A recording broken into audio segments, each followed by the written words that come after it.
Yo, we back in Uncanny Valley watching. Hold on.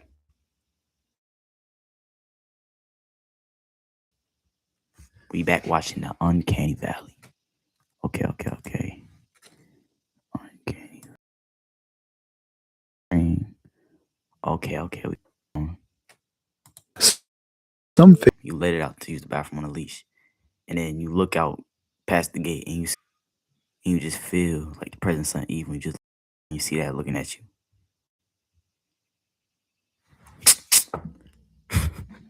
I know you ain't never seen a Glock before. our brains are ancient, shaped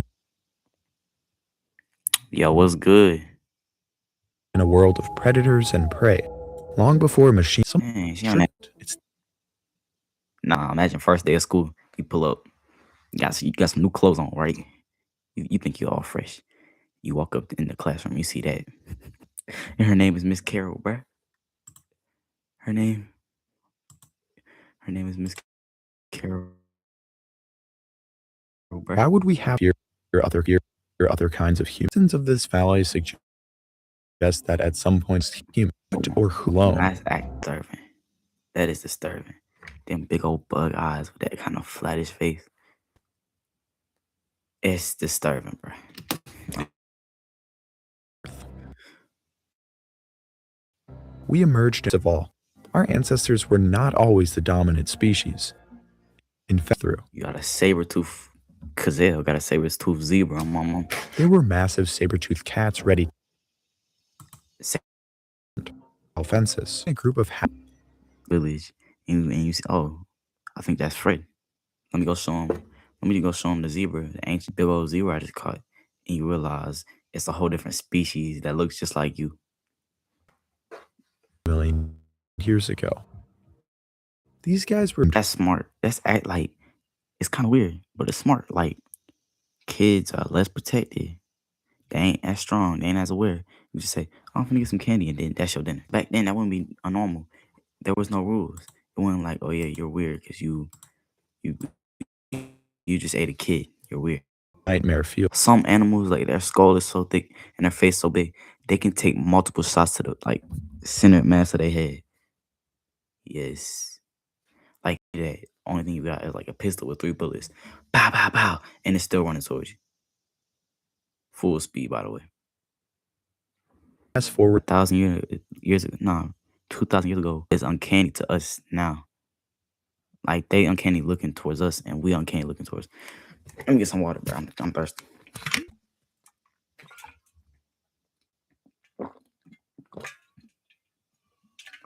Ooh, and it's still cold too. It's cold too. years later. Our species, Homo sapiens, is Not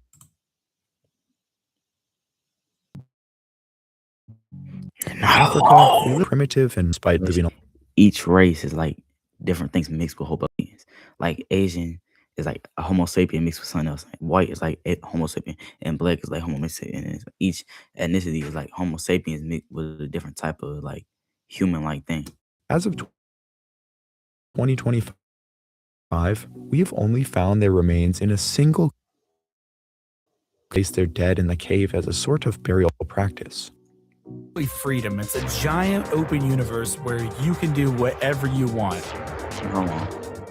You can have really relaxed, slow-paced stuff where you can take it easy. Or you could be on the edge of your seat, shaking, making split-second decisions.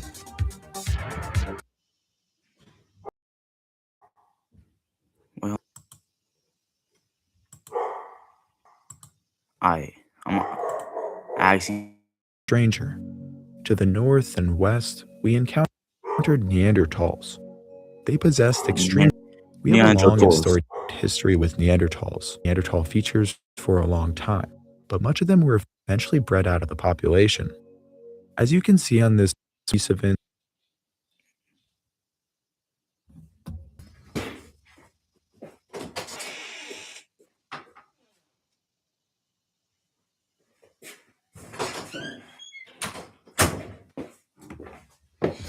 tell me why my dog ain't cat shit. Please explain in detail. Like, bro, get on, bro. You know, I had nowhere to eat. Well, this song got cleaned up. We song cleaned up, bro. That brings us to the second idea, identify disease or predators. Recognizing the death of your ancient instinct, Stink, though. these shadowy Not figures in the enough. forest. Enemy Very recognition. nice. For Empower your students to be more authentic. 400 But also, I feel like the human mind also is more scared about the things they don't understand. If you're looking at a face, wait, hold on, why I look like that? I don't really understand. You scared of what you don't understand. Humankind are scared of the misunderstood. That's what I misunderstood. modern world, share the earth with Neanderthals or no one is there. Yeah. You pick up on subtle clues in wax museums and horror movies. It's the same Yeah, I don't know. we're seeing, and it kept up. You think of those scenes. Like, before we get into that, hold on, I want to edit something. Description. I want it customized.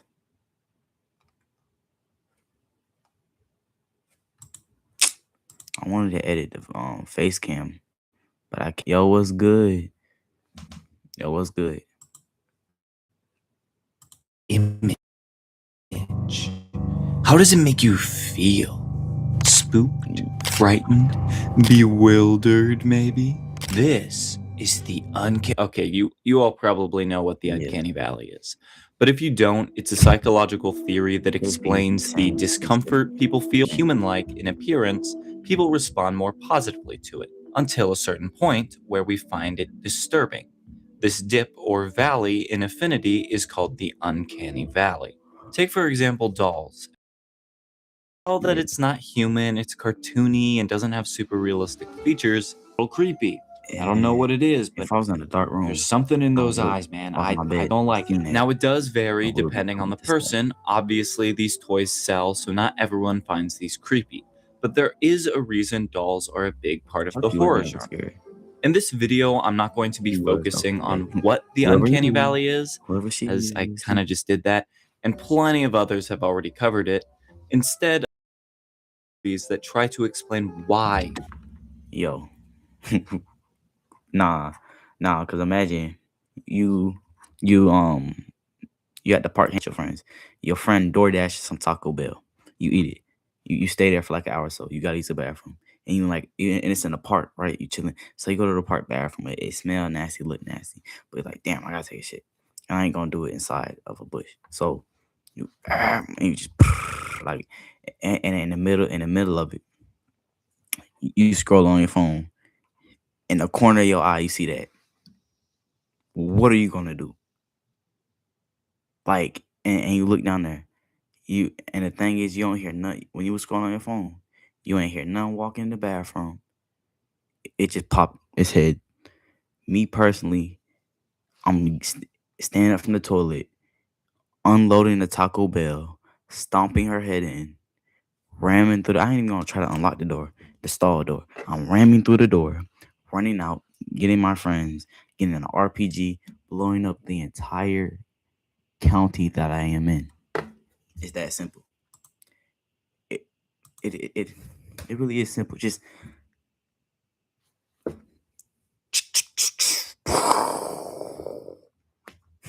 blowing up the whole park. We fear the uncanny valley. What in our evolutionary past or psychology gives us this fear of things that look almost human? Will we uncover the answer? Well, you'll have to stick around to find out as we dive into the mystery of the uncanny valley. Where's the intruder?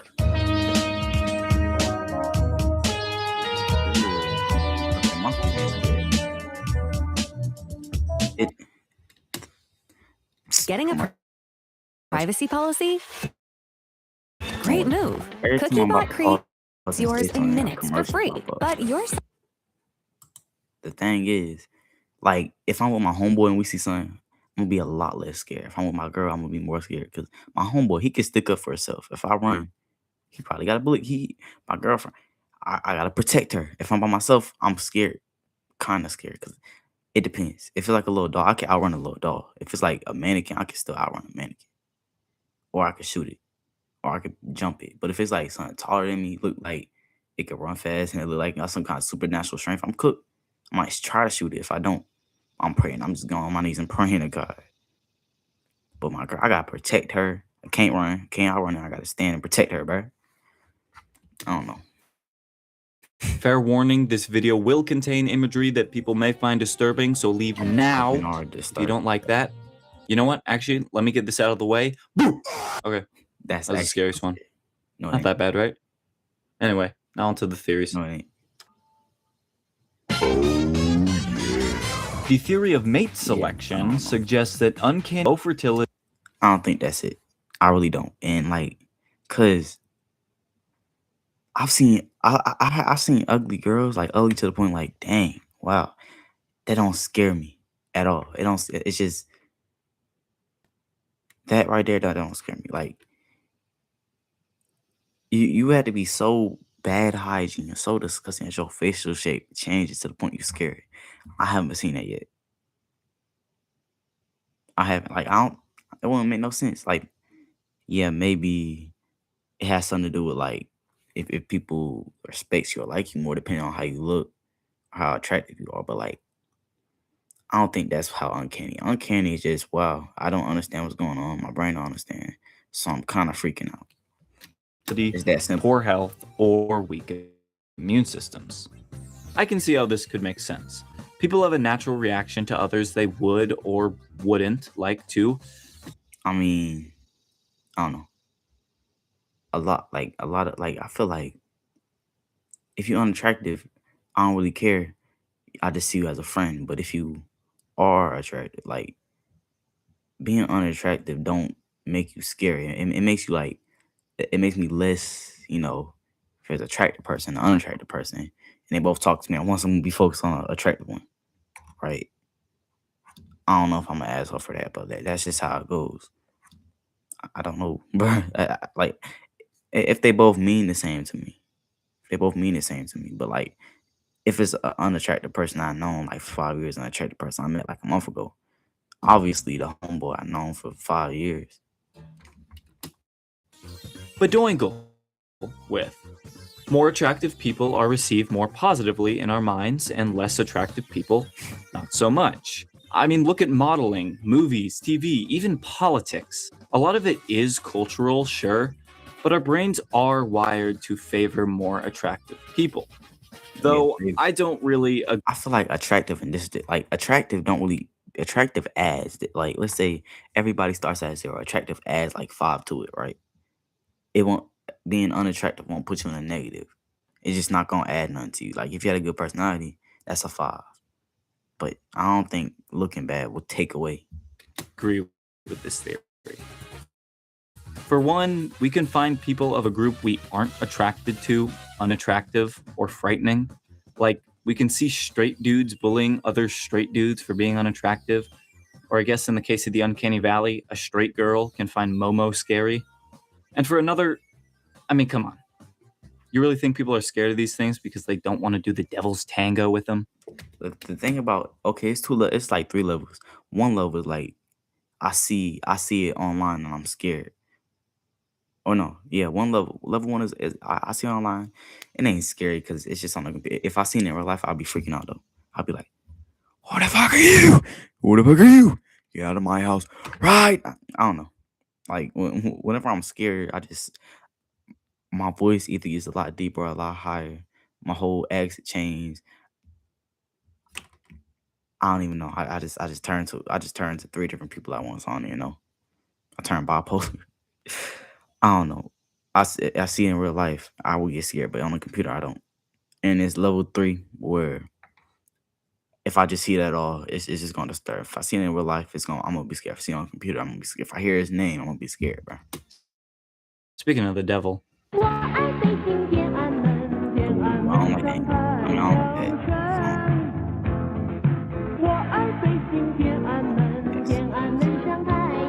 Turn it off. I don't like it. Turn it off. Space 44 super agents. The next thing you can't live without. Many creatures from folklore and religious texts fall into the uncanny valley. Creatures like the Nephilim and the devil from the Christian Bible, the golem in Jewish folklore, or the Wendigo from Algonquin cultures. All of these are human-like creatures with something unsettlingly off. The Nephilim and golems, for instance, are giants, larger-than-life versions of human beings. The devil has the form of a man but with animalistic features, and the Wendigo, as described by Basil H. Johnston, has skeletal, emaciated features as if it were a hollow shell of a person. A common theme in these creatures is the idea of soul. The devil and stuff, that's not uncanny. I feel like uncanny is more like facial. Actually, nah. Cause like if you seen like somebody that looks like a human, can't really see their face, but their body look like human. But you can kind of tell they ain't a human. That's also kind of uncanny. Like, you know that one like time when Michael Jackson was dancing at dark, he was just like, that's uncanny to me for some reason. Soullessness or a broken soul. Scary. The idea that they are human-like beings but distinctly lack the sort of thing that would make them truly alive or human. Kind of like how I feel when someone says Mosasaurus or pterodactyl's a dinosaur, which they are not. Nerd. But soullessness is also something we associate with robots or dolls, human-like but completely artificial entities. This theory, I like to call the religious theory, suggests that our fear of the uncanny comes from a deep-rooted fear of the soulless, demons, fallen angels, golems, beings that resemble us but lack what truly... Music.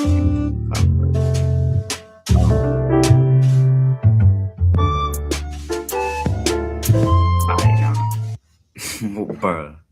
Now, why is Diddy on there? Why I pause around Diddy?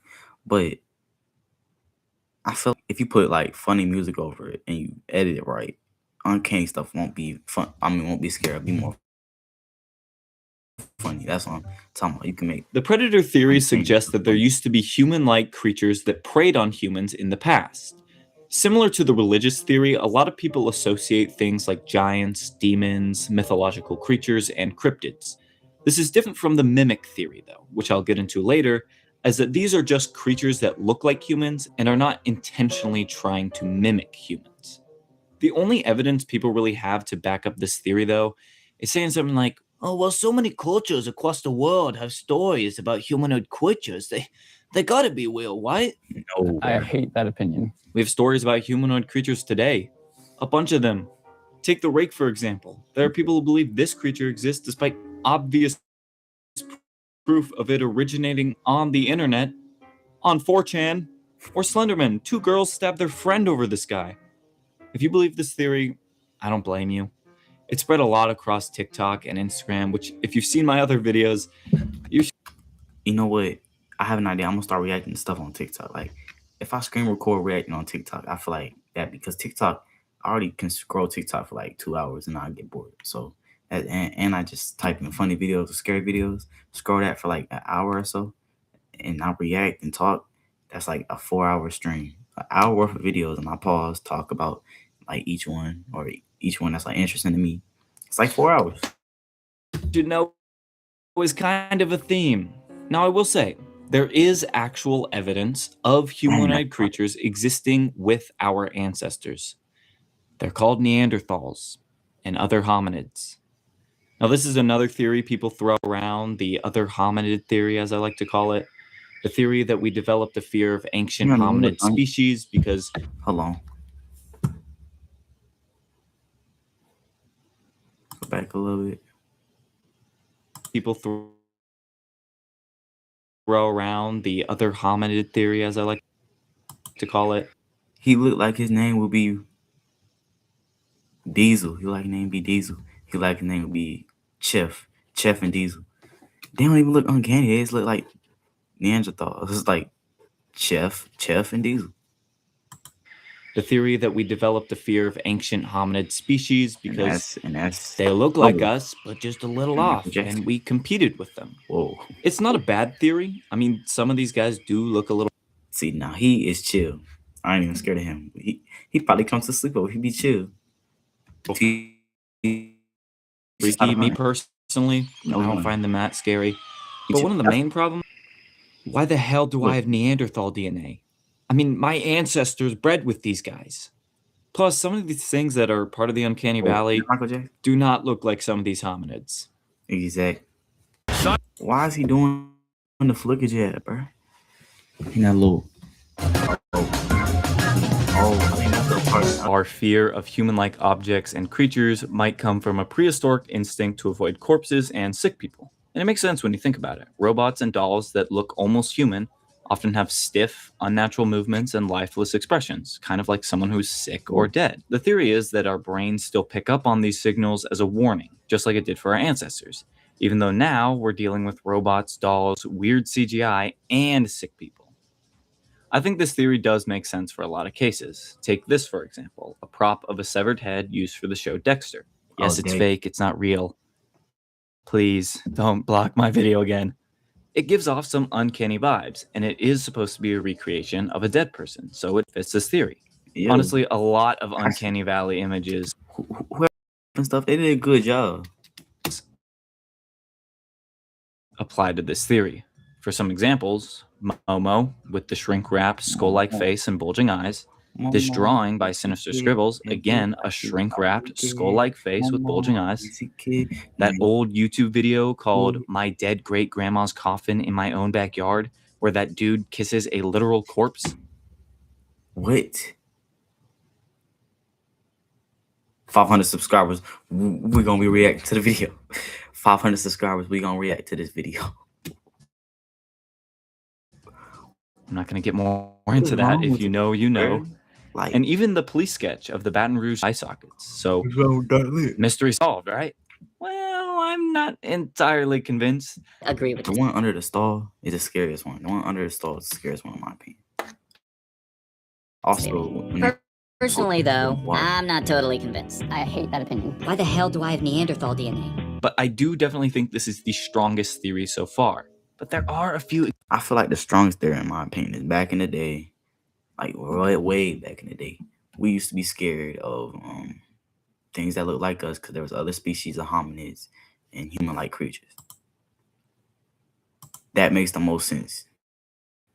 Examples that I can't quite fit into this theory, specifically CGI and deepfakes. Take a look at this image, or this one.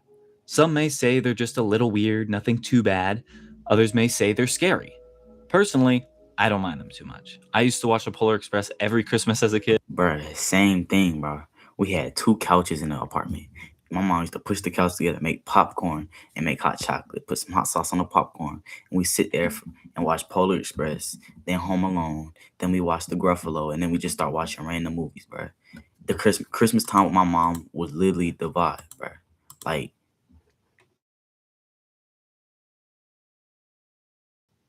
I love Polar. So maybe I'm just used to it. But I think we can all agree there's the last theory. They just look off. Is that the rock? So what could explain this? Why he always a lot of communication things like not money at all.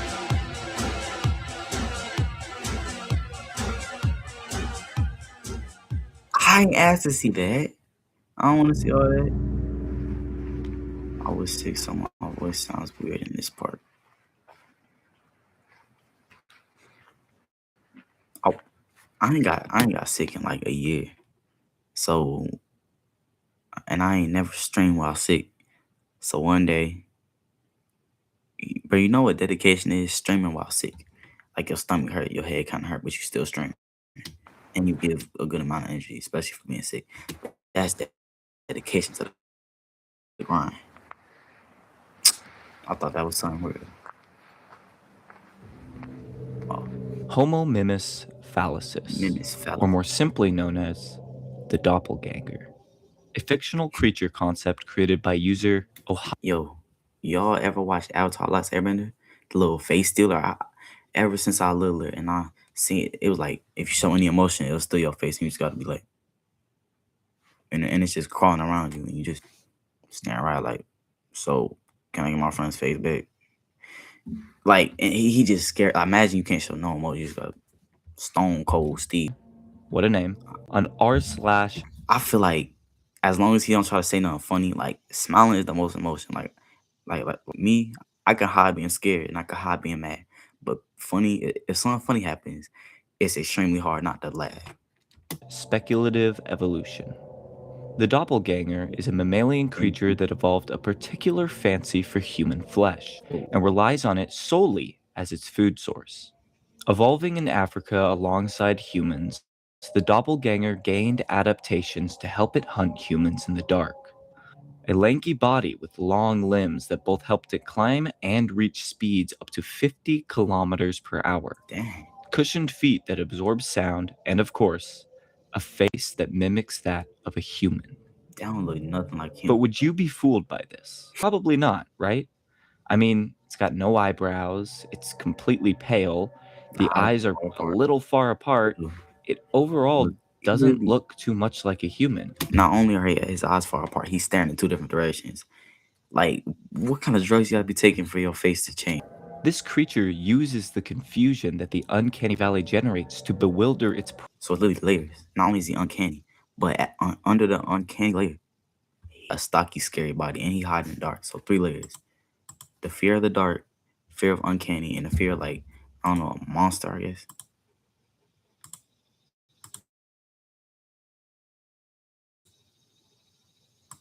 Whoa, hold on. What do you know about pain? Before attacking. Now, of course, this thing isn't real, but it's a good introduction to this theory. This creature evolved adaptations. Things like Neanderthals and other hominids look like humans because we have a common ancestor. Or if we go the religious route, things like giants and folk creatures, for the most part, don't look like humans to trick them. They just look like humans because that's how they were created. That is what distinguishes the predator theory from Alright, so predator, they evolved to look like a human. the mimic theory. Now, the first idea in this theory is that in our very distant past, as in when we were little rodent things or even earlier, there was something that adapted to look similar to us in order to trick us into trusting it and prey on us. Similar to the doppelganger mentioned before, but way That's what we used to look like? further in the past. And we've just retained that fear. The second idea is that something in our recent past has given us this fear, aka something that is purposely, with thought, imitating humans. An idea of this theory is something supernatural, like a shapeshifter Y'all got a mirror right in front of you, and y'all got those scary old people standing behind you like a bug. encrypted or alien or something like that. But it could also have relation to the other hominid and disease theory. It could be that these other hominids, or maybe even other humans, wore the skin of humans in order to intimidate us or other tribes, and it has been ingrained in us to fear this imitation. There isn't much evidence backing up this theory. There's no evidence of non hominid creatures mimicking humans, nor is there any evidence of the supernatural doing this. I mean, there's videos online, but most of that shit's fake, so not much of evidence. Bro, imagine seeing like a scary thing walking up the stairs just staring at you, and then it just falls down, bro. Like you had me at first, but I ain't scared no more. Now, if you've seen my other videos, you probably ape and the theories of the body girl are all things I've tried to go through and find the truth for. With this, you'd think I'd do the same. I mean, it sounds kind of absurd when you look into it. Humans wearing other human skin, a supernatural shape-shifting creature. I mean, come on. But one night, I was really thinking to myself why I fear the uncanny valley. I was looking, it doesn't make me uncomfortable because it looks like a dead person or soulless, or because I don't want to badoingle. It's lacking the human features that you see in your family and when you look in the mirror. It because it looks like it's trying to mimic a human. Isn't missing And that a little bit. is what makes me uncomfortable. And yet, I'm still not convinced. I know, I'm sorry. So you know what? Enough of my opinions. Let's look at what the science has to say about it. Actually, yeah, it's interesting. Part before even writing this part, little did I know I would not find much of anything that I haven't already said. I did find that the science for the uncanny valley is quite debated. In fact, the very existence of the uncanny valley, separate from other fears, is pretty debated. The most accepted theories by scientists seem to be the disease theory, and to my surprise, the mate selection theory. There are a lot of other theories out there. If you want to do more research, I've got a solid consensus on why we have this fear, which is why I made a video on it and why it fascinates me so much. It's creepy that we don't have a good grasp of. So it just really gets me interested. But which theory do you believe in? Let me know in the comments. I know I kind of ragged on a couple of them, but if you believe in one of those, you do you, man. I get the perspective coming from all these theories. Some of these things look in between human and animal, physically unappealing, soulless, predatory, disease, mimicking humans, whatever.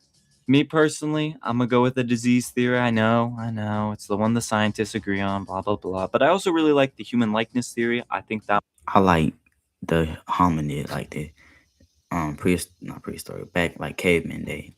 that I one, like that one the most. it's very basic, but it makes sense to me. Religion one really If you don't like make this sense. video, leave a like. If you didn't, leave a comment, let me know why. Or even just say fuck you, I don't care. Before I go though, I want to apologize for my giant What is gap that? in between videos, probably my biggest one yet. I do plan to upload more. I've got a lot of ideas in the chamber, so stay tuned. I've just been so busy with school and work and personal stuff. I may start a Patreon if this video does well. Lord knows I need the money, but it's totally optional. Also, let me know how I can improve my videos. Y'all like the slower, creepier style or the more fast-paced, funny style? Thanks for waiting 8 months, and Honestly, I like the way he mixed it together. He made it fast paced and funny, but he also had a little slow, creepy like music. I like the way he mixed it, and it wasn't too like jumbled up. It was like smooth transition.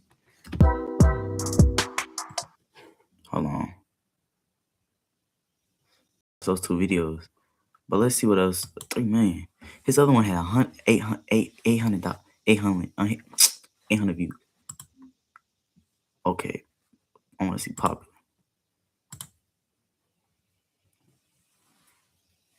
Oh,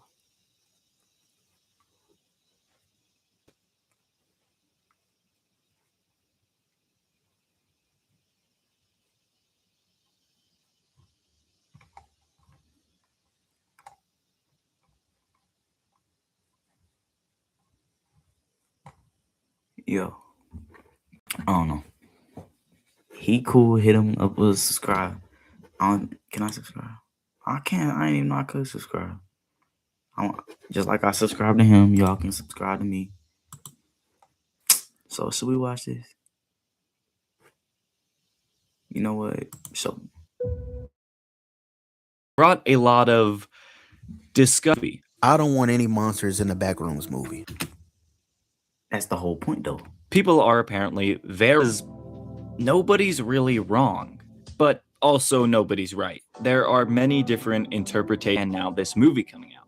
So what's the difference between all of these? Well, the movie is set in Kane Pixel series, which, if that's all you're here for, you can skip to that segment here. But in this video, I want to explain all the different canons and universes of the Backrooms, including So it's whole different universes. See, this is complicated, and it's long too. But hey, lock in some underrated content I think you should check out, and how the Backrooms has influenced and been influenced by other pieces of media. But of course, first, I'm going to go through some history. Just a little bit. I promise it's important. May 12th, 2019, 4chan's Paranormal Board X. Someone will ask for disquieting images that just feel off, accompanied by this image. A day later, if you're not careful and you clip out of reality in the wrong areas, you'll end up in the Backrooms, where it's nothing but the stink of old moist carpet, the madness of mono yellow, the endless background noise of fluorescent lights at maximum humbuzz, and approximately 600 million square miles of randomly segmented. Alright. Okay, so let's say I had a car that got through walls, and I just drive like full speed, like 100. And since there's no speed limit, we just drive 130 miles per hour. And I just drive through walls. How long I think? I don't even know. But I want to. If you hear something wandering around nearby, because it, sure as hell, has heard you. And in case you didn't know, no clipping is a video game term that means you don't interact with solid objects like floors or walls. So to no clip through something is to phase through it. Something just flew in me! Also, 600 million square miles is larger than the Earth. Oh, I thought it said 6 million. I thought it said 6 million. I thought I would just be able to get through in like, I don't know, a few days. It's like, oh, wow. So you probably gonna need a plane that can go through a wall. I don't know. Okay, so let's say we had a plane that can fly over the back rooms.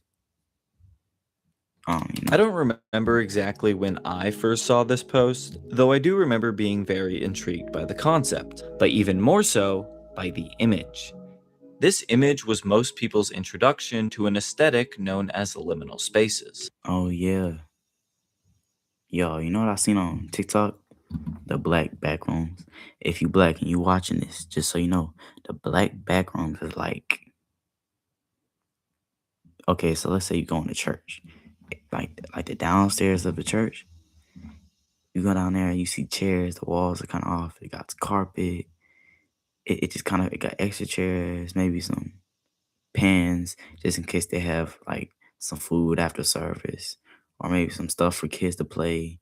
If they had a little event for the kids, and like closets and like cleaning supplies and stuff, right? Maybe some Bibles, maybe some holy water, or some communion. You go down there, it's kind of empty too. Nobody's down there. You just feel off. I don't know. The definition of what a liminal space is varies quite a bit, but you always know it when you see it. Wikipedia defines liminal spaces as empty or abandoned places that appear eerie, forlorn, and often surreal, commonly places of transition pertaining to the concept of liminality. So a liminal space would be like an empty house before moving, a mall devoid of people, an office space with nothing in it, or even just an unoccupied hallway. Liminal spaces and related aesthetics really influence the interpretation of the backrooms as a mix of eeriness, but also Yo, you know, also, I ain't never seen an actual like place where they had cubicles and stuff.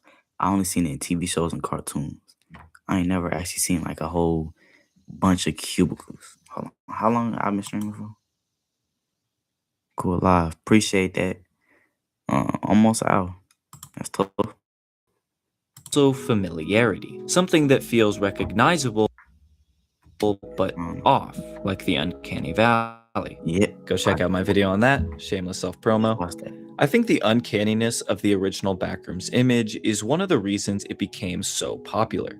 The other reason being the simplicity of the horror behind the text attached to the image. The loneliness and dread of being trapped forever, the possible monster around the corner, and the lack of control. The complete randomness that comes with ending. I feel like the most scary things to most humans, lack of control, lack of understanding, or you don't even know what you're looking at. And I don't know, like, yeah, lack of understanding. Hold up, I need to drink some water real quick. Up in the backrooms, something you can't predict or prevent that changes your fate forever. Until they added a billion new levels.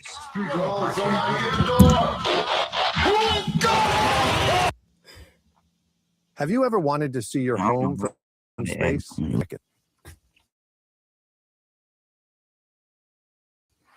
Is what I like to call the purest interpretation of the backrooms. Just the original creepypasta, one level, the fear of being trapped.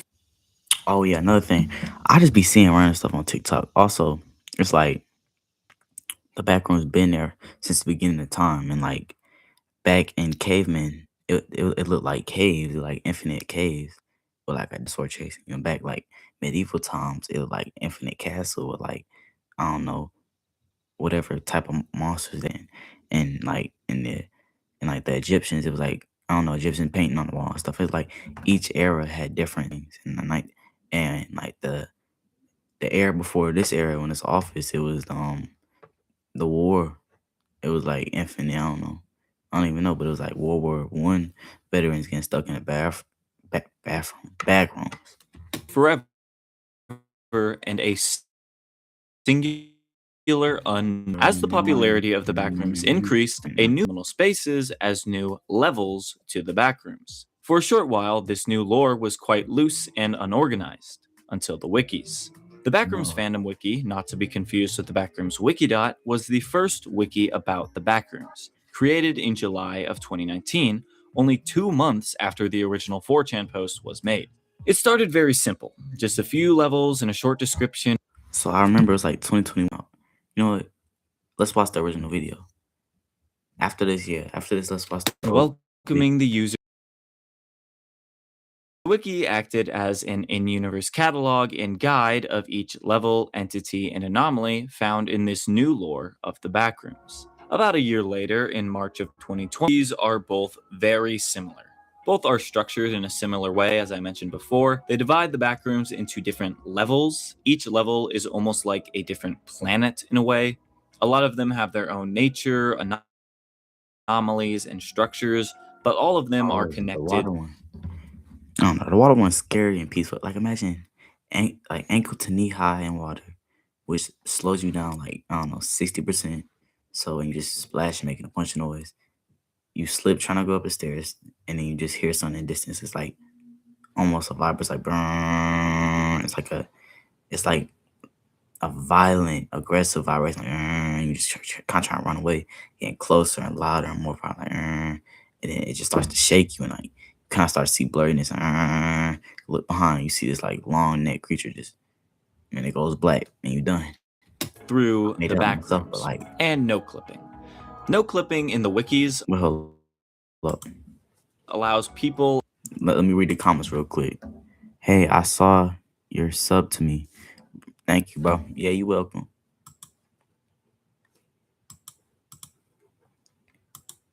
And objects to be transported to other levels. It's not the only way to travel between levels in the wikis, but it is the main way. Another major thing both wikis have in common is a group known as the MEG, the Major Explorer Group.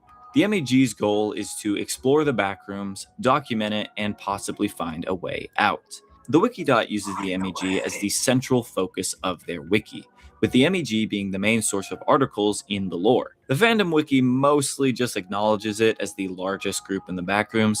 Sometimes the articles are written as if they're by the MEG, but most are their own self-contained stories. That, I think, is the difference between the two. People often confuse these two wikis and refer to them almost interchangeably, despite them having some pretty major creative and lore differences. The fandom wiki is more lenient about the content on their site. Does anybody actually know what wiki means or stands for? Like, once they made the little wiki word, what does it even mean? Wiki. Again, wikis and yeah. Like, There's definitely moderation, but it allows more creative freedom to be expressed, while the Wikidot has a lot more moderation and didn't get it published, mostly because I gave up, but anyway, I'm getting off track. There's more of a consistent theme throughout the Wikidot, focusing on the MEG and how humans interact with the backrooms, while the fandom wiki has more self-contained stories, or that the wiki doesn't have self-contained stories, just that each focuses more on their own thing. There's also the free writing wiki, but we don't talk about that one. Well, okay, that's not totally true. The free writing wiki is a good place to practice your writing or get story ideas, but it's almost completely unmoderated, has a lot of griefing, and it's not to be taken as an organized. How you grief outside? Aesthetics. Obviously, liminal spaces, but also things like dreamcore, weirdcore, poolcore, kidcore. God damn, that's a lot of cores. The Backrooms wikis use a lot of phrases and text blurbs in a similar Instead of kid core, they should say childhood core. way to weirdcore images, use liminal spaces as backgrounds, which people will unfortunately always associate with the backrooms at this point. This may annoy some people because liminal spaces and the backrooms are two separate things, but hey, that's just how things go on the internet. The same can be said about dreamcore. A lot of people conflate dreamcore aesthetics with the backrooms. Dreamcore has had some influence with images like these commonly being associated with the backrooms. Lemon and Lime has already made a video talking about how people mix up all these aesthetics and stuff. Another YouTuber, Carlos500, goes more in depth about what each aesthetic is, so go check out them if you want. Purists and Kane Pixels fans hate the wikis. I knew people didn't like all the levels and entities, which I definitely understand, but I didn't know how much people disliked the wikis until when I was playing a backrooms game with my friends and they started talking about how much the wikis ruin the backrooms and all the new levels are stupid and don't make sense. And I can see where they're coming from. The original backrooms was terrifying without entities and levels, and adding more of that kind of took away the existential dread of being trapped in one place forever. Like, the wikis basically took the alienness away from the backrooms, if that makes sense. The original Backrooms creepypasta was so much more scary than the Backrooms wikis because it's a world completely unlike our own. As for some other criticism, most people, including myself, very much... What I think they should do is break the original black backroom, call it something, and then take all the new levels and call it something else. Like, they both backrooms, but they both two different universe, two different type of backrooms. This is like the alienated or the time backroom. So I don't know. Make a name for the one that was original, and make a name for one with like a million levels. dislike a lot of the entities that were introduced. I do not like the party goers. I do think the big moths are kind of cool. I kind of like the hounds.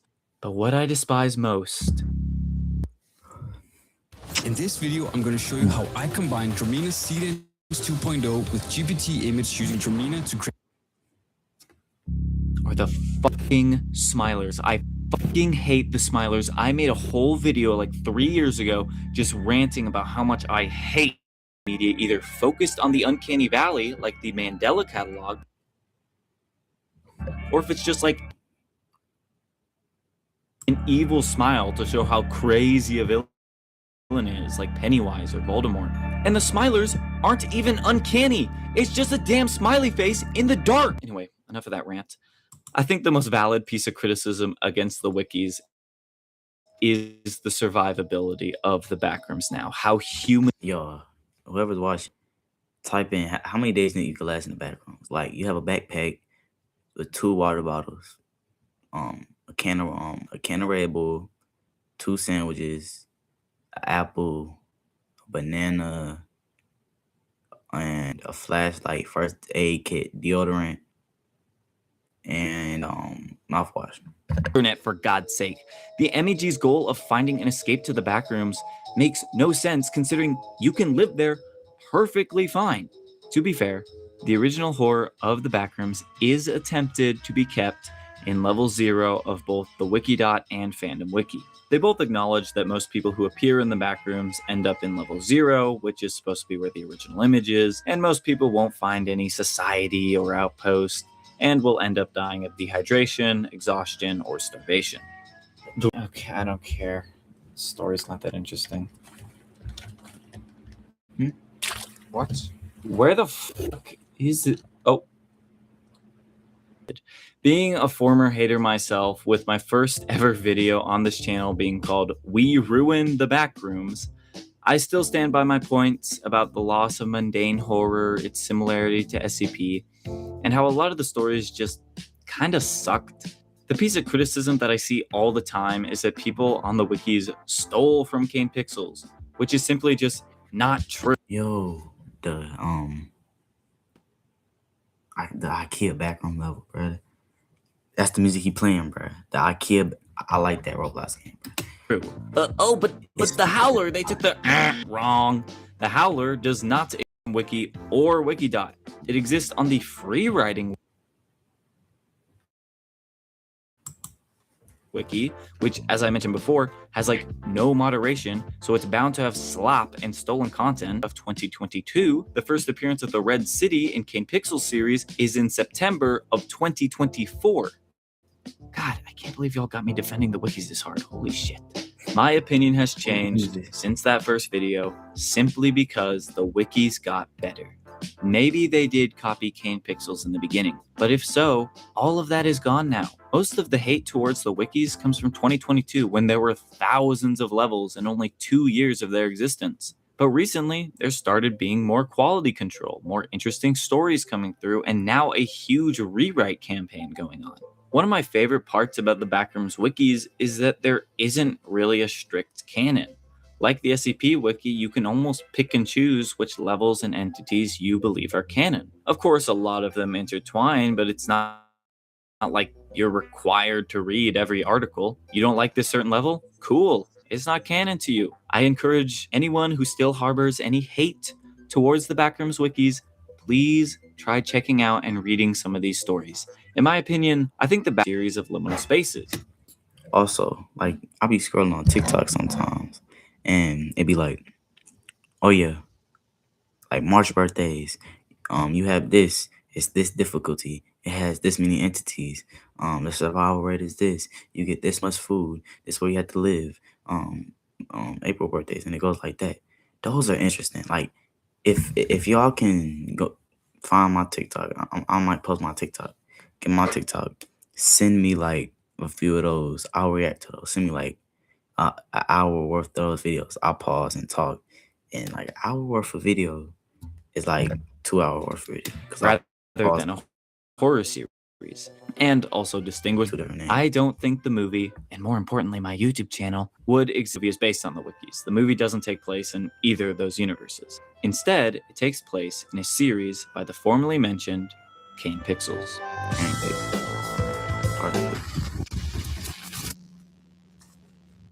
The Five coders, ready to build more?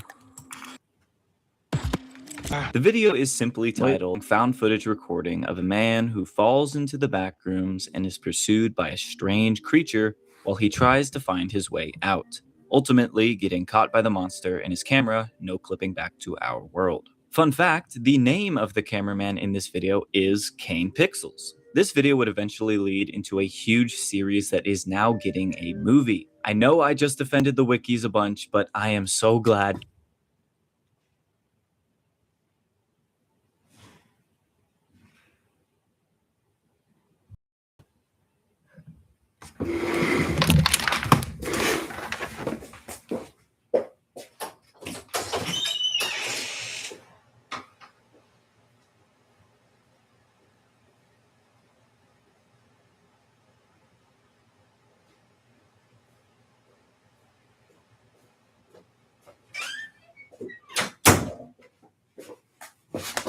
Damn.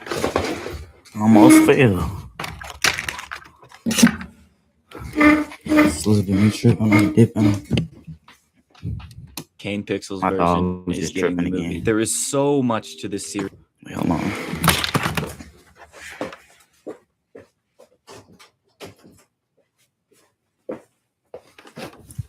Lock them up.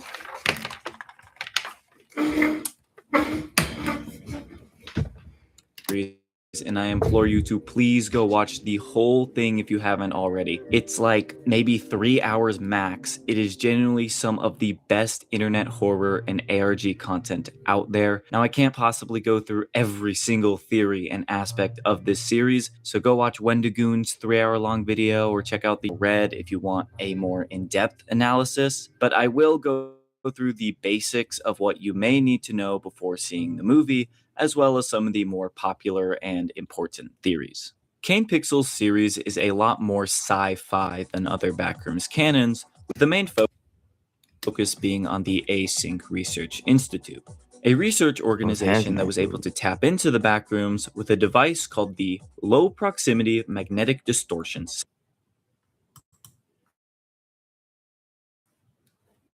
System, or just the Threshold for short, with their stated goal being to provide a solution to all future storage and housing needs, though this could just be an excuse to get money from the government.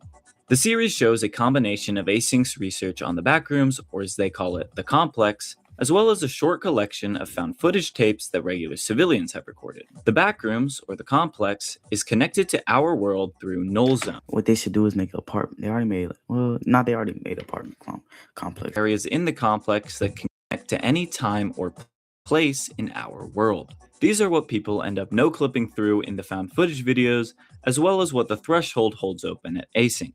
Opening up and maintaining this null zone required so much energy that it is theorized they used solar storms and caused the Loma Prieta earthquake of 1989.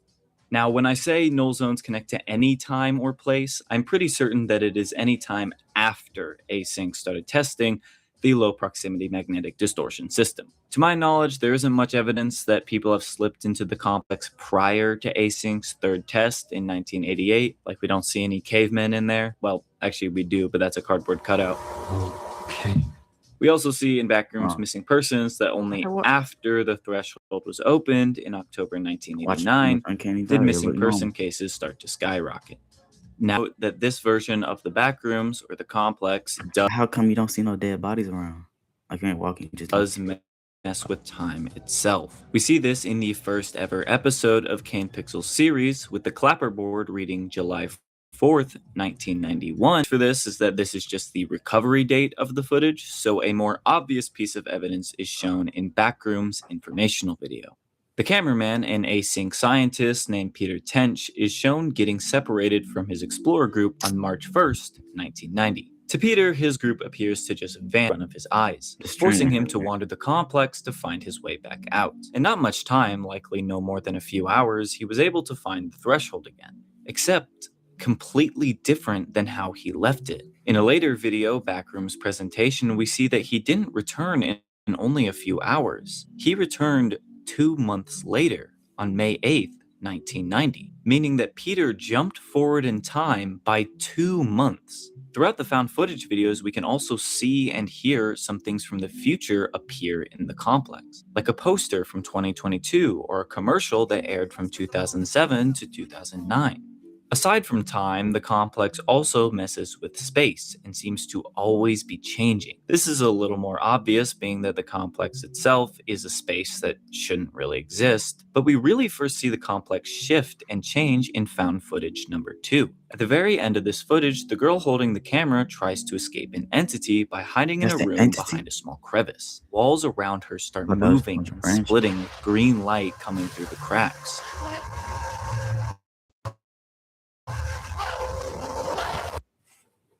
Mike Collins says he wants to push you off Social Security and back to work. Get off of Social Security. Get back into the workforce. Listen again. Get off of Social Security. Get back into the workforce. Mike Collins is attacking your retirement.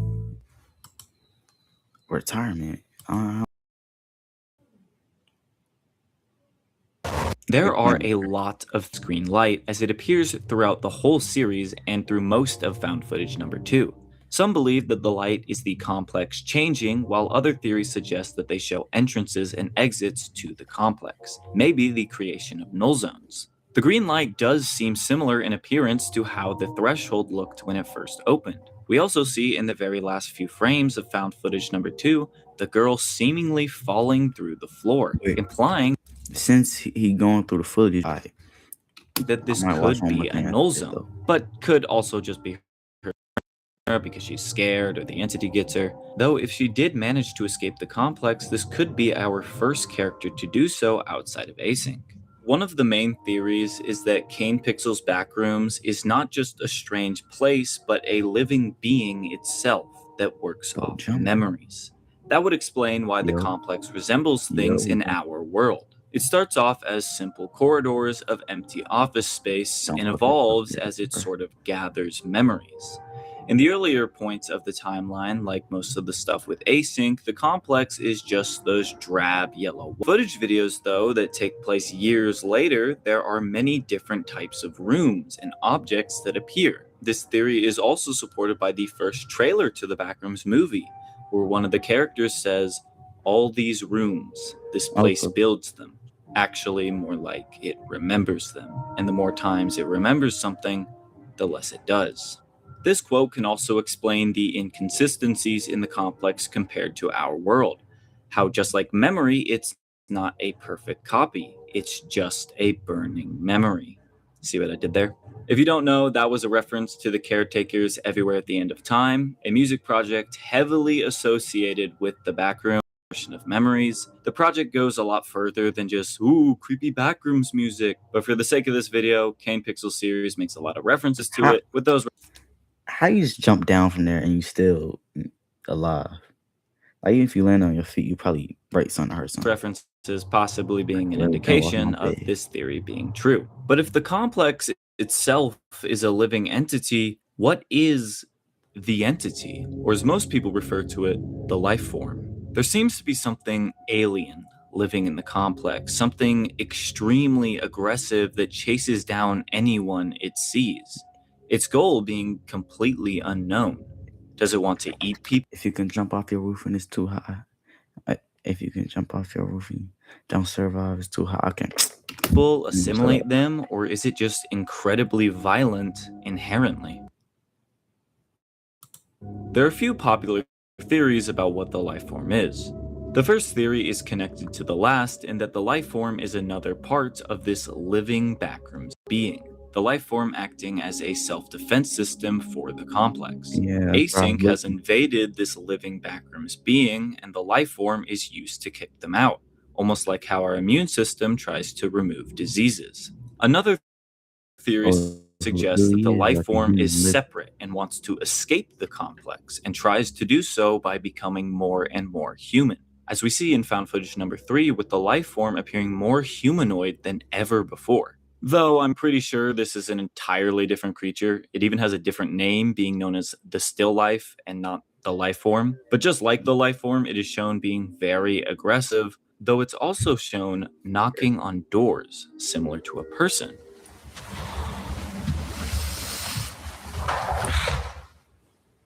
Bro, put it though. Push the couch up the door. Or push the couch. It's, oh my God, white folks, bro. If someone's banging on, you know it's a bag. Run.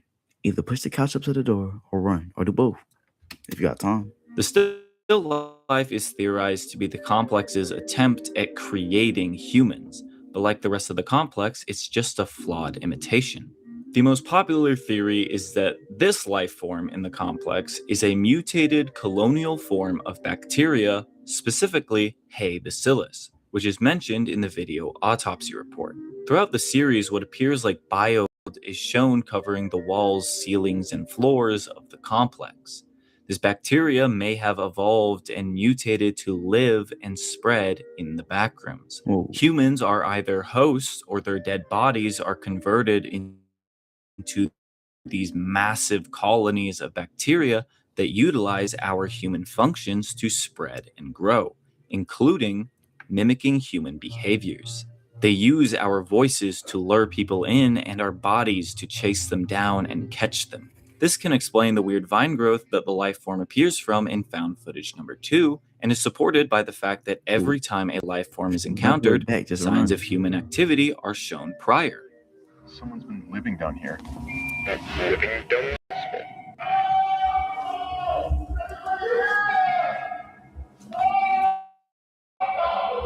Hey! Can you hear me? I think I got him. Sorry, can you repeat that? Marvin? That's not a person. What is that? That is not a fucking person! It's rich people. No. Weird colonial organism is kind of sick, but who knows? It could be none of these theories. It could life form on the big screen. That is going to be so cool. Before this segment, I need to go through a very important character, Ivan Beck. Kane Pixels has stated himself that Ivan is both the protagonist and antagonist of the story. Despite this, Ivan is rarely referenced and never even shown in the series. After rewatching the series again for this video, he didn't even come to my mind as anything important. Legit, the only thing I knew about Ivan Beck was backrooms. Because of this vagueness, I decided to rewatch the series again and look into some theories. One theory is that it manifests the complex and is the reason for everything happening within it. Another is that he is simply just obsessed with the complex, whether that be for scientific or personal reasons. There are a lot of mentions of exploring the sea or finding something from his memories in this sea of memories, I guess. The movie is also not going to finish up the story of the Backrooms. While connected to the online series and hopefully will answer a few questions, it's going to be a more self-contained story channel. So, as I said before, watch the whole series. Please, it is so good. Now that I've explained Kane's series so far, that's actually a good idea. I'm gonna have a stream where I watch parts. Let's go through some lesser known Backrooms media that I think y'all might find interesting.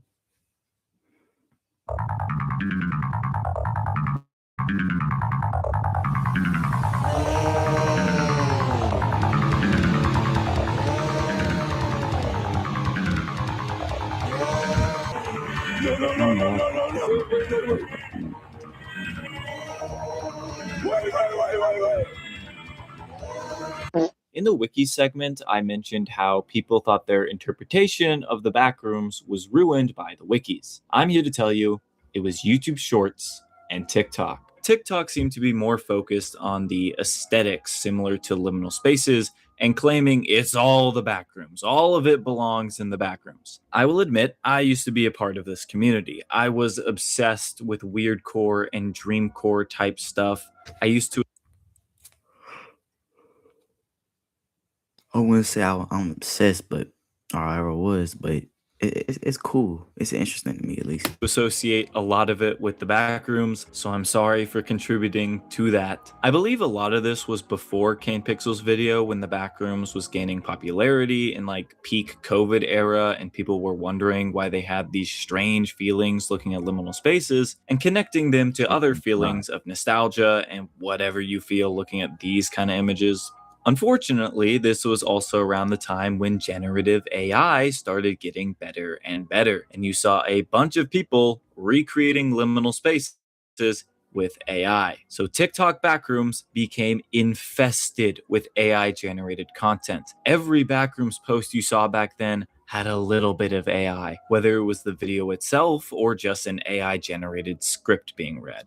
People even started creating their own separate stories for the Backrooms using the same level style format as the wikis, which isn't inherently bad. In fact, a good thing to work off something pre-existing to create your own story. They would usually show a liminal space image or an AI generated image and say something like, "This is level 1552639. Go there, you will."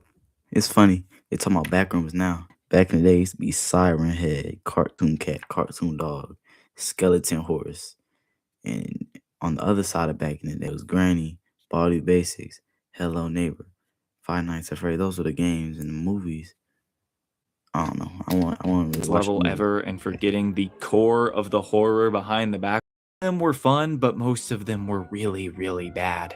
The Backrooms trailer dropped, and this seemed to reawaken TikTok people's urge to connect the Backrooms to specifically Dreamcore for some reason. Because most people who knew about the Backrooms in that era weren't exactly paying attention to Kane Pixel's series, they just assumed that this 2021 Dreamcore AI Backrooms was going to get a movie for some reason. Since I was a part of the community for a bit, I do have a little sympathy and I understand how people can confuse a lot of these aesthetics, but what I will never understand.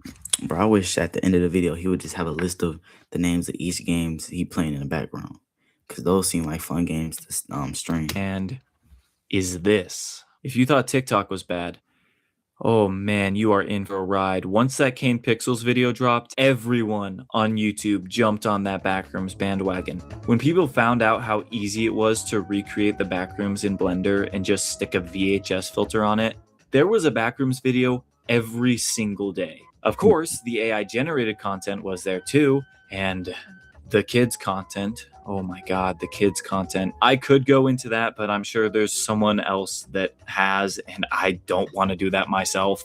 This, I think, is what tarnished the Backrooms reputation for a bit. For like a whole year, you could not talk about the Backrooms without people thinking of this and the smilers and the party goers and level run for your life or whatever. Here I am defending the wikis again, but level run for your life does not exist on the wikis. It came from Roblox and YouTube Shorts. The one good thing that I will say came from TikTok's interpretation of the Backrooms and a little bit of YouTube Shorts was the music. The music that came to be is so good, man. Songs like 647, Hey Kids, I'd Rather Sleep, Homage, Still Life, and so many more have all been associated with the backrooms and liminal spaces and have really influenced the interpretation of the backrooms. And even though, you know, I would try to listen or stream some of that music with y'all, but it's way too easy to get copyrighted on YouTube, bro. Way too easy. songs, with 647 even being used in the trailer for the Backrooms movie. All of these songs are pretty damn good and have a nostalgic indie pop dreamy sort of vibe to them, which I really enjoy. This musical influence also led other music artists to make more liminal sort of songs, like Infinity Frequencies, which I also love. I already mentioned The Caretakers, Everywhere at the End of Time, and this is the only music project that I think has had a negative interpretation come from it. Either people only like it because it's creepy backrooms music, so I'll just say, go listen to it. It's a short 6-7 hours long. Now that No, it's 9 hours, I'm pretty sure. You know what I should do? I should do a backroom stream. Like 24 hour, like I play some backrooms games, I react to some videos, and then you know how they sleep on stream. I'm gonna sleep. But guess what? I'm gonna be playing that at the same time with my subscriber count and a video of me streaming. I mean, video of me sleeping. I've got the cringe TikTok shorts, now that I've got the cringe TikTok, YouTube shorts backrooms out of the way, I'm gonna go through some stuff I actually think y'all will enjoy. Hi, it's Mark Barden from San Diego What do you Promise. think happened so far? I'm probably 13 years ago, my sweet little Daniel was murdered.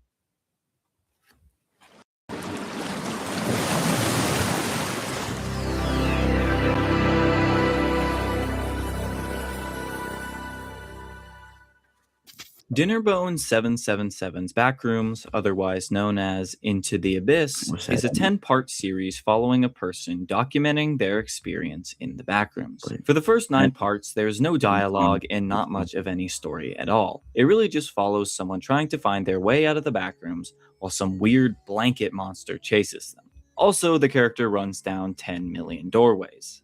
I have no idea how they did that. Unlike the other episodes, though, episode 10 is 13 minutes long and introduces an actual story. We start with the protagonist viewing a news article that claims people have heard strange droning noises coming from a mysterious building. The protagonist goes to investigate the building, which we find out is their remarkably smooth hand to gain access to the elevator, and it apparently works. Maybe the protagonist used to work there, but the fact that they seem surprised by this and look around if anyone's watching tells me otherwise. They go down the elevator 1,212 levels, where they then enter another room and fall even further into a dark pit. I guess they've gone into the abyss, huh? Okay. Whether or not this part of the facility is the backrooms or not, I don't know. But here, the protagonist encounters this, simply just staring at them. When it's spotted, it backs away slowly, still seemingly keeping the protagonist. The protagonist then chases it down, but it's already fled. Why did they chase this weird white creature? I don't know. They turn around anyway and find a room with a dark pit. I don't know. I just want to edit my camera so it look better.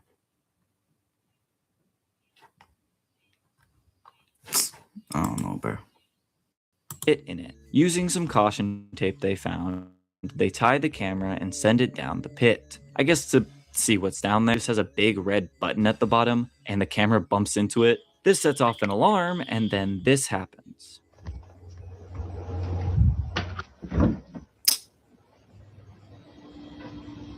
The room shifts to the yellow walls we are all too familiar with. I actually really like this transition. It's pretty cool. It harkens back to the roots of the backrooms being a reference to video game mechanics. Of course, now this is the only way they can go, so they gotta explore. We even see a recreation of liquid. I couldn't figure out exactly what these could mean or what's in them. Maybe they don't have any meaning, but it just seems so out of place that it has to have some meaning, right? As they move through the corridors, they turn a corner before, seemingly feeding on something. Probably the black liquid given the bottles around the place. The protagonist backs away slowly and quietly, catching a bottle they run into, and then accidentally knocking that bottle against the wall. causing the entity to hear them and chase them down. Honestly, the fact that the entity makes no sound while chasing the protagonist makes it even creepier because you don't know how close it's gotten to them. But then all that tension is gone when the protagonist just opens a door and falls into a pit. And that's it. That's how it ends. Every single time the protagonist getting chased, they fall down a pit. I think the technical prowess shows most in this series. The only thing I'll say is a little odd are their cartoony hands, but it's a fun little short and you should check out the rest of the series if you have the time. Alright, on to the next one. Timeline place. The Timeless Places wiki is something I've wanted to make a video on for a while now. But of course, with my upload schedule being absolute shit, I was never really able to do it. I want to make it clear that the Timeless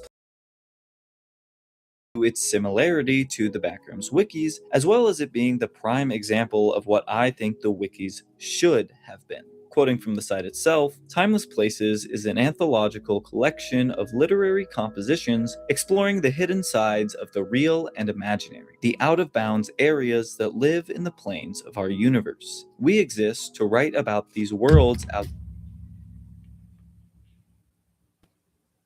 I think that's my time. Places that will be here long after everything else is gone. Basically, it's a bunch of very loosely connected stories about different liminal places, and it's pretty cool. You got the aesthetically pleasing pastel neighborhood, the dark and eerie infinite basement, the Baroque rooms.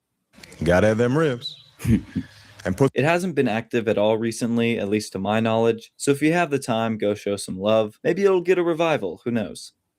As much as I would love to go more into Backrooms canons, this video is already long enough, and as I said before, I want to get it out before the movie, so if you want to see more, let me know. I got the important ones out of the way. I hope this video didn't come across as explain slop. I tried to add some more nuance with my own opinions and how each Backrooms canon was influenced and stuff like that. Thanks to my members as always. Oh my god, I can't speak. I believe a lot of the... bloopers. The big black bug bit the big black bear and made the big black bear blue. 30. Something been watching.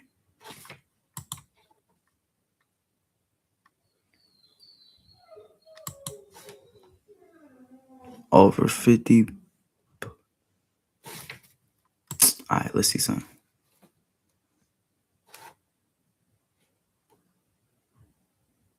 I did say something about. At this point, let's just watch it. And I don't want to watch something too long.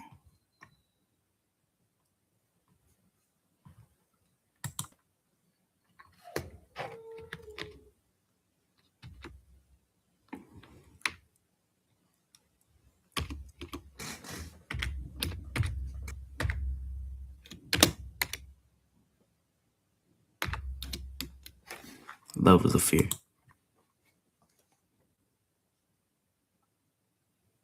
I only about 13.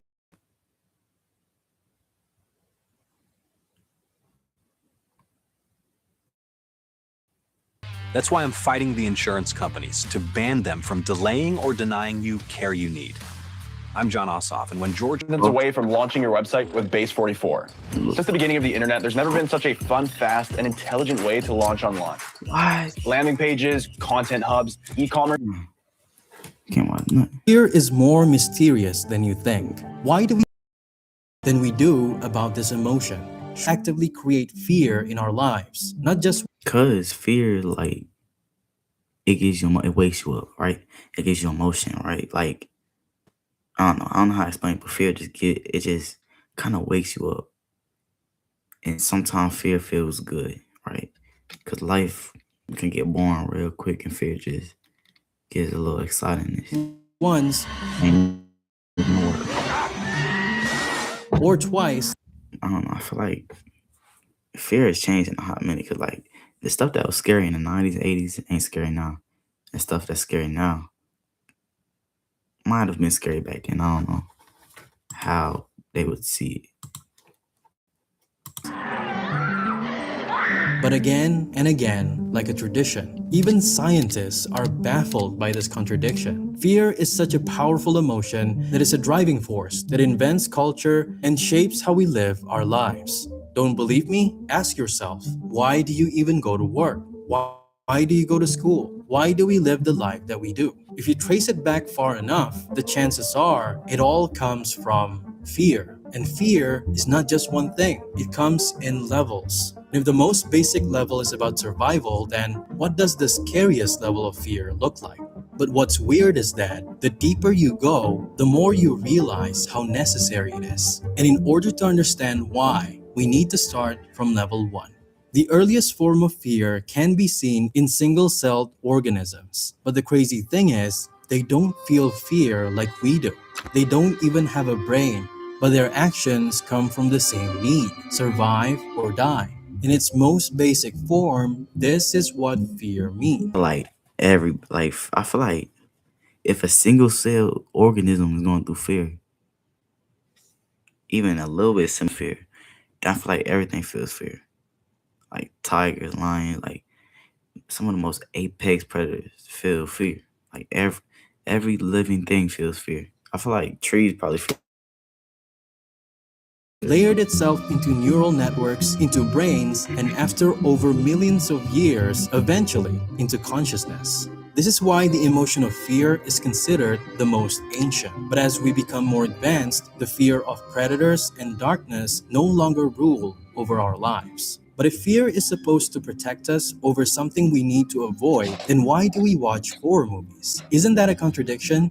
Well, not quite. A psychologist at Arizona State University found that there are 3 types of people who watch horror movies. The first group watches out of curiosity or as a way to test their bravery. The second group hates being scared but still chooses to watch them because they learn something about themselves in the process. And the third group actively seeks horror because it makes them feel alive. So I feel like I get like certain things I can Michael Jackson. Certain things I can never get scared by. Certain things I get scared too. Like the FNAF VHS tapes, I get scared. But like seeing people get in their head like split open, no blur, does not scare me. what does this mean? It turns out, in order to understand how, we need to move to level 2 in order for it all to make sense. The kind of fear that lingers even when the danger is gone. And we call this anxiety. Think of it as the echo of fear, the mind's way of staying alert even when there's nothing left to run from. And strangely, one of the most effective ways to manage it is through the fear itself. In the Netherlands, researchers developed a video game called Mindlight to help children with anxiety. It's a fascinating concept where I don't got anxiety. I'm more paranoid. Like, and it's not just because I'm scared. I'm just paranoid all the time. Sometimes I'm less paranoid. Sometimes more, sometimes less. But I feel like it's better to be paranoid than to be too unparanoid. the game uses EEG to track brain activity, where the calmer the player becomes, the brighter their character's light shines. Darkness becomes the element of fear, and monsters appear to scare the player. But if the player panics, a message appears teaching them how to calm down, how to face the darkness without running away. The results? Children who regularly played the game showed reduced anxiety in their daily lives, with improvements comparable to cognitive behavioral therapy, which is Bro, that's smart. I don't know why other countries always doing smart stuff, but the smartest thing we be doing is making atomic bombs. The gold standard. When I say America, I want to stop saying we, because like America kind of got its own mind. If I want something to happen, it ain't gonna happen. If America wants something to happen, it's gonna happen. Treating anxiety. So maybe that's the real reason why we're obsessed with horror. Regardless of which type we are, fear helps us rehearse survival. It keeps our anticipatory engine active, training our brains to predict, adapt, and stay resilient in uncertainty.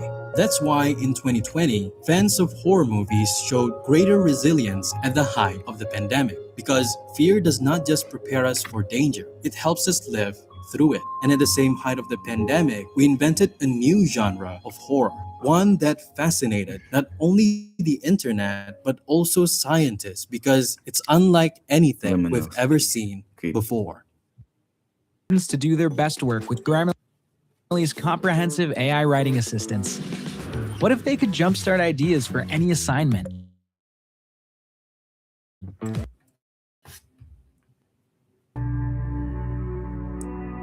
Images of empty malls, abandoned classrooms, and playgrounds under dim skies began spreading everywhere. Chilling out, maxing, relaxing, Surreal with some scenes people. that looked almost like dreams. This aesthetic plays. Alright, nigga, I'm tired, bruh. What's gonna happen? How to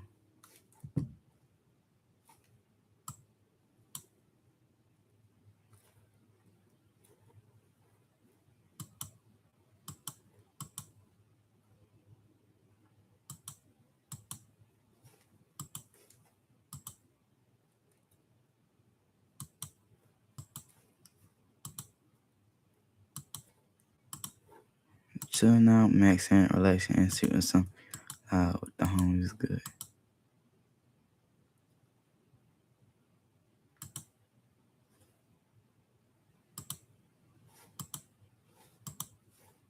Actually, do I like this better? Hold on, let me see.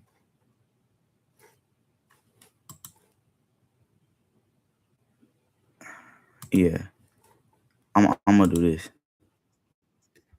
I'm gonna just do this.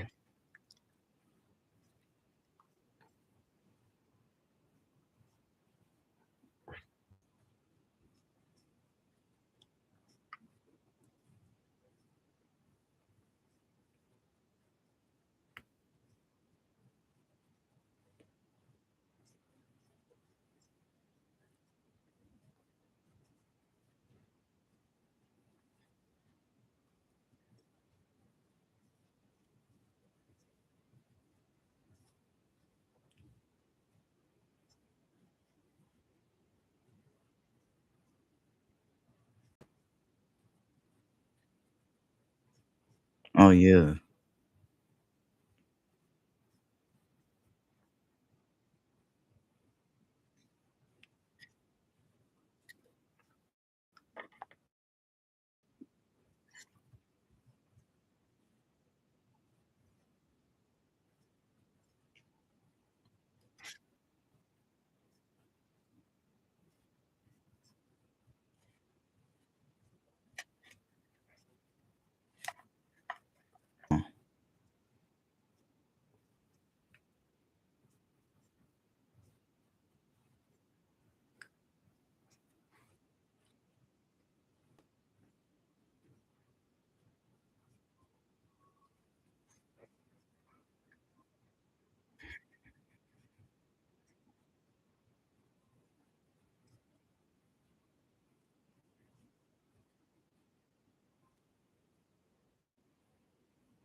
And then making it's like what is even that?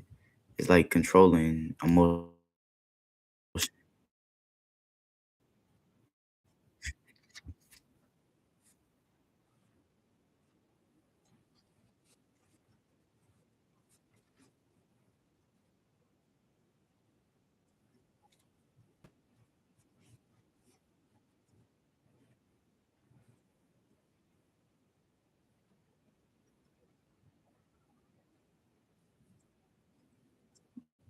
Yeah, the strength and draw me mad.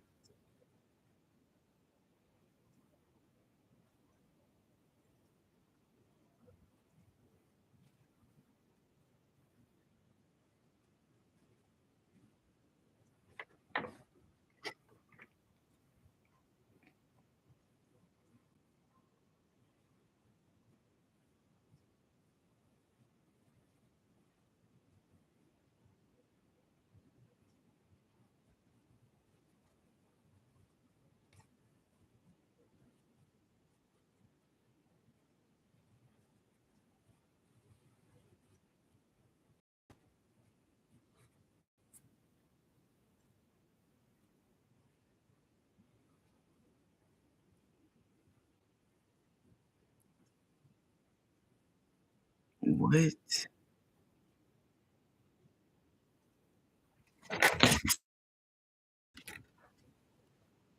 Because it's most literally a spiral, and everything cosmic has like spirals and stuff.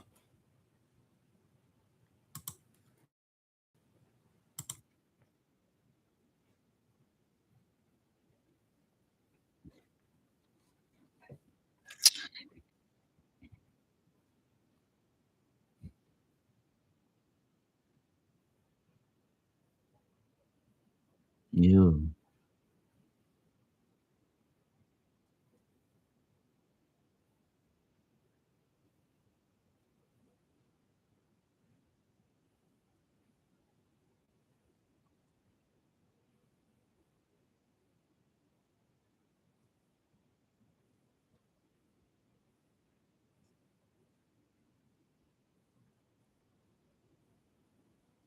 Or dead or burning.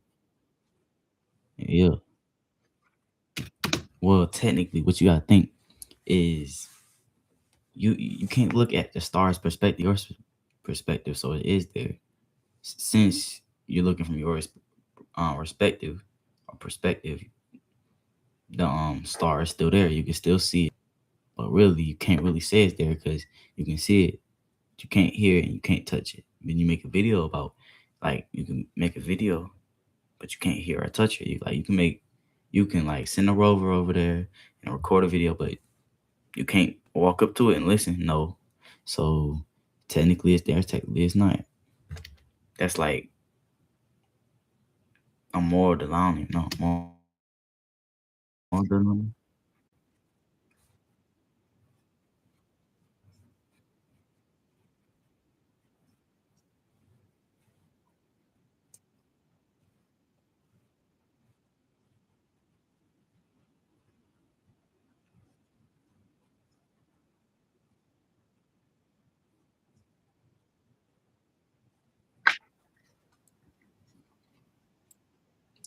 The KKK? Was that the hold on, was that the KKK? Oh, oh, bro.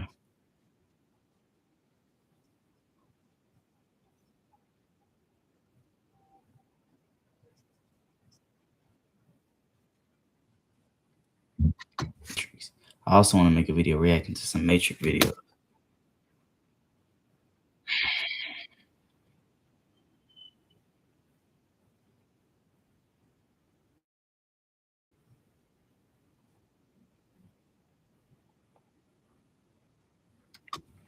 Also, I feel like if you realize you're in a Matrix, care about them more like your wife, your mom, your son, your daughter, your dog, your best friend, your dad, whatever. The person you care about the most in your life, would you still care? Like if you someone told you for a fact, yep, this is all fake. None of the people, you're the only real person. Would you still care? Would you still love them? If you know they is fake, you know they was generated, AI generated, you're the only real person. Would you still love them? I don't even know how if I would. I don't even know. I don't even think even if I think as hard as I could, I wouldn't know.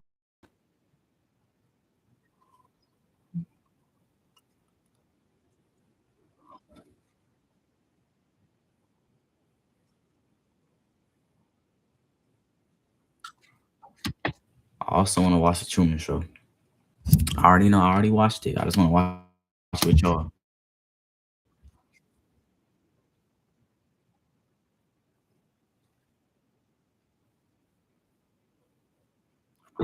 Also, yeah, the thing I shows a clip from a movie. He puts the name and when it was made. That's amazing, bro.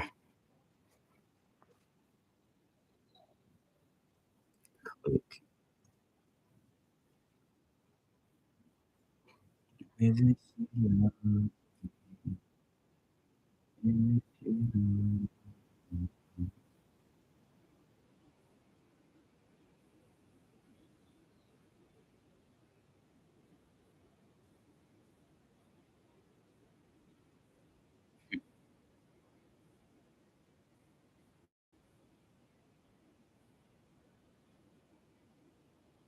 He said, if you realize you was in the Matrix, it would your human or whatever your mind could not comprehend that everything you see, all this realistic stuff, is not real. It is generated. It is artificial.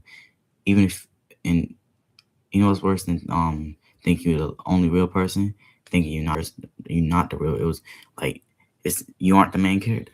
You aren't the real. Like all your experiences were generated fake, and you are fake, and you were generated.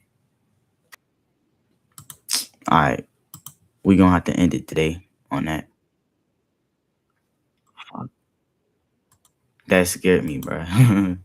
That scared me. But we're gonna have to end it off. Y'all have a blessed day.